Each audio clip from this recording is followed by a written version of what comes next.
আসসালামু আলাইকুম রহমতুল্লাহি ওবরাকাতুহু। দুনিয়ার মধ্যে নিকৃষ্ট এবং জঘন্য সবচাইতে বড় জঘন্য কথা হলো একজন মানুষ আরেকজন মানুষকে কাফের বলে ফতোয়া দেওয়া।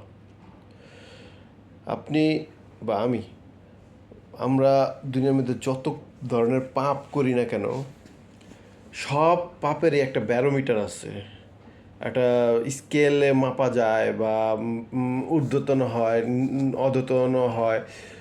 আল্লাহ তালা হেদায়েত দান করলে স্পেশাল রহমত দিয়ে যদি হেদায়েত দান করেন, ওটা সাবজেক্টটা একেবারে ভিন্ন।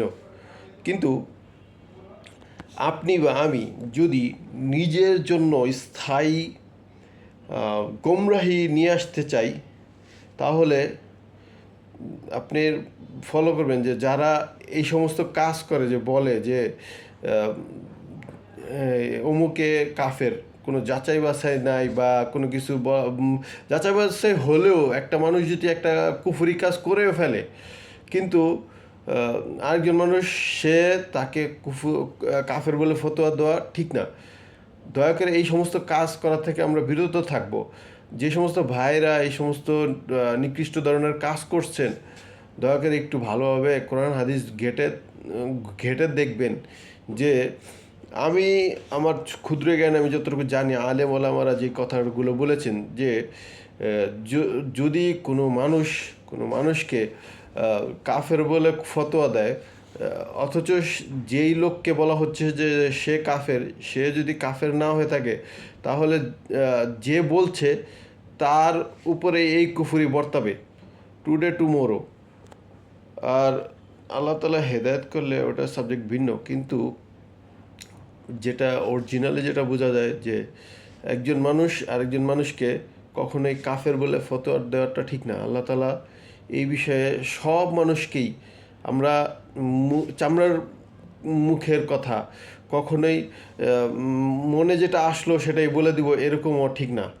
আর যদি ভুলেও আমাদের মুখ থেকে বের হয়ে যায়, তবুও আল্লাহ তালার কাছে যার জন্য বলেছি তার জন্য আমরা মাফ চাইব এবং আমাদের জন্য কুফরি থেকে মুক্তি চাইব। কারণ কুফরি এমন একটা বিষয় যে আপনি দুনিয়ার মধ্যে জঘন্য ধরনের কাজ করছেন, মানে যেই কাজের কোনো ক্ষমা নাই। তো এই ধরনের কাজের চাইতেও কুফরি এর চেতে 100 গুণ 1000 গুণও মানে বেশি একটা নিকৃষ্ট কাজ, যদি না আল্লাহ তাআলার কাছে আমরা তওবা করে ফিরত না আসি। কারণ কুফুরির মতো সবচেয়ে নিকৃষ্ট বড় কাজ কোনো হয় না। আর কুফুরি করার দরুন মানুষ সে আল্লাহ তাআলার কবজার থেকে দূরে সরে যায়, আল্লাহ তাআলার নিয়ন্ত্রণ থেকে সে দূরে সরে যায়। তার জন্য সে গজব এবং আযাবকে সে নির্ধারিত করে ফেলে। তো মানুষ হয়তো আবেগের বশে অনেক কিছু বলে, কিন্তু এই সমস্ত কথা মানে বলার আগে 100 বার ভেবে নেওয়া উচিত যে আমি মানুষকে কি কথা বলছি। আর আমরা কখনোই এই ধরনের কথা কখনোই কাউকে বলবো না যে অমুক কাফের হয়ে গেছে, তমুক কাফের হয়ে গেছে। এই কথা দয়া করে বলবেন না, বা না বলাটাই উত্তম। অতএব আপনাদের যদি এই ভিডিওটা ভালো লাগে তাহলে লাইক করবেন। আর যদি আমি ক্ষুদ্র মানুষ, হয়তো আমার এই ভিডিওর মধ্যে ভুলও হতে পারে, তাহলে আপনারা আমার এই ভুলগুলো আপনার কমেন্টসের মাধ্যমে ধরা দিবেন।